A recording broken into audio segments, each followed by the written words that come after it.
Now, here's how I think we got to this point with Audra Winter. And this phenomenon is not unique to her. We all are probably guilty of this with some things in our life at one point or another.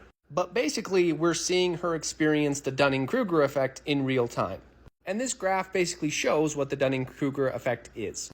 Over here on the y-axis, we have confidence level. And along the x-axis, we have knowledge or skills in the field. Now, my guess of what happened is she was basically riding this high of confidence as she was getting lots of pre-orders, lots of people invested in the idea, and maybe she probably had a little bit of an echo chamber when it came to critical feedback. And then she was probably at the peak here of thinking that she knew that this was going to be a hit before she ended up releasing the book. And obviously, after it released and got some of those negative reviews and critical feedback, she started to realize like, oh, maybe this isn't what I was hoping it was. And there was probably a little bit of confusion with that because like she said, she's put in a lot of time, a lot of effort. She's had editors. So maybe that didn't make a lot of sense to her. But probably what's going to end up happening is as she starts to realize how much work needs to go into repairing these books and this series that she's writing, she might experience a little bit of despair and feeling like she's not going to ever be able to recover. And that's totally normal. A lot of authors get to that point, and that's essentially what imposter syndrome is. And that's just a realization that you know what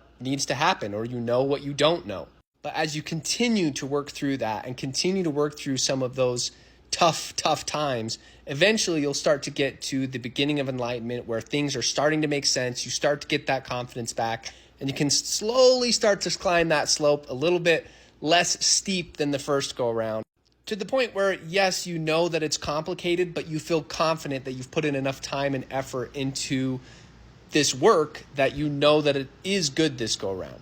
And even all the way over here on the expert side of things, they still are not as high on the confidence as you initially were because they just know that there's always something to learn, always something to improve on. If you look at the great writers out there, they say the same things, that they're always trying to improve their writing, even though they have such a huge following and write such excellent books and have editors, they're still trying to get better. And that's basically what happens as you get further along in the knowledge of how to write. So it's not the end of the world. She'll probably recover, but there probably will be some tough times ahead, and she's already experiencing a lot of that. So I'm rooting for her, and I hope that she can kind of build those skills and regain that confidence as she goes throughout this publishing journey.